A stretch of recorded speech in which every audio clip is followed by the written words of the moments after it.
नमस्कार दोस्तों, मेरा नाम पूजा पांडे है और मैं प्रोफेशन से एक डाइटिशियन हूँ। आज 10 मार्च है और मैं आपको किडनी डे, एक्चुअली आज इंटरनेशनल किडनी डे है, तो उसके बारे में भी थोड़ा बताना चाहती हूँ। बेसिकली किडनी डे कहने का मतलब ये है कि हमें अपने किडनी के स्वास्थ्य का ध्यान रखना चाहिए, इसके लिए अवेयरनेस हो सोसाइटी में, इसलिए किडनी डे मनाया जाता है। देखिए, किडनी का जो मेन फंक्शन है वो हमारा बेसिकली हमारे बॉडी में नाइट्रोजनस वेस्ट मटेरियल को एक्सक्रीट आउट करना है, हमारे बॉडी का एक्चुअली वाटर को बैलेंस करना है, electrolyte and water balance. Electrolyte in the sense कि सॉल्ट, पोटाशियम, सोडियम, वाटर का बैलेंस बना के रखना है। उसके बाद कुछ हार्मोन्स निकलते हैं जिससे कि हमारे हड्डियों में के लिए होता है। फिर हमारे बीपी को कंट्रोल, ब्लड प्रेशर को रेगुलेट करने वाले कुछ हार्मोन्स निकलते हैं। हमारा जो हेमोग्लोबिन बनता है उसको रेगुलेट करने वाले कुछ हार्मोन्स बनते हैं। तो इतने सारे काम है किडनी के।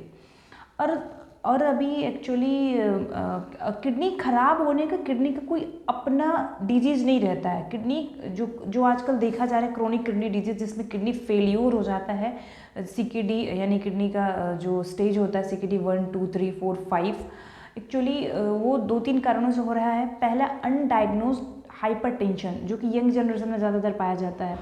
वो यंग होते हैं, उनको लगता नहीं कि मुझे कुछ हो सकता है, उनको बीपी रहती है, हायर साइड हाइपरटेंसिव रहते हैं वो, उन्हें पता नहीं रहता, कभी दिखा नहीं। जब बीपी ने किडनी को कम्प्लीटली ख़राब कर दिया तो उन्हें कुछ सिम्टम आया। जो किडनी डिजीज एसिम्टमेटिक होता है स्टार्टिंग में, इसलिए जल्दी पता नहीं चलता। जब सब कुछ ख़राब होता है तो तब पता चलता है। तो फिर पता चलेगा कि आपका तो भाई बीपी बहुत दिन से ख़राब था और अब ने ट्रीटमेंट लिया नहीं, इसलिए किडनी भी ख़राब कर रही चुकी है वो।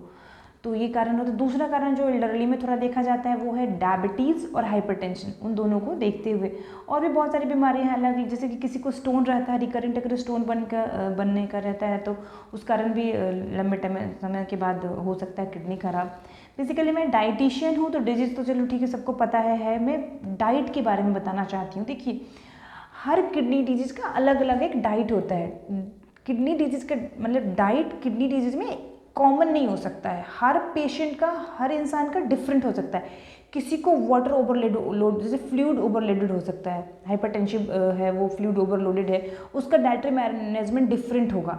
हम वही कुछ चीज़ों को देंगे आइटम को खाने के लिए जो वाटर बॉडी में एब्जॉर्ब नहीं करके रखता हो, वाटर रिटेंशन कैपेसिटी फूड की कम होती है, उसको उसमें इंक्लूड करेंगे।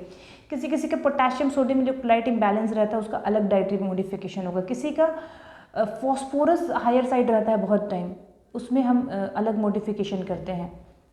क्रिएटिनिन सब्जेक्टिव है, कई बार क्रिएटिनिन हायर रहता है फिर भी हम हाई प्रोटीन देते हैं, कई बार हमें प्रोटीन को घटाना पड़ जाता है, कई बार हम प्रोटीन की कंटेंट को डिफरेंस करते थे, कभी हम एनिमल प्रोटीन को बढ़ाने की ज़रूरत पड़ जाती है, कभी घटाने की ज़रूरत पड़ जाती है। तो हर इंडिविजुअल का किडनी डिजीज में अलग अलग डाइट होता है। आज के लिए बस इतना ही बताती हूँ, फिर हमारे साथ बने रहिए और हम आगे किडनी, एक्चुअली हम इस पूरे मंथ तक हर दिन कुछ ना कुछ किडनी डिजीज़ के बारे में अवेयरनेस देते रहेंगे। धन्यवाद।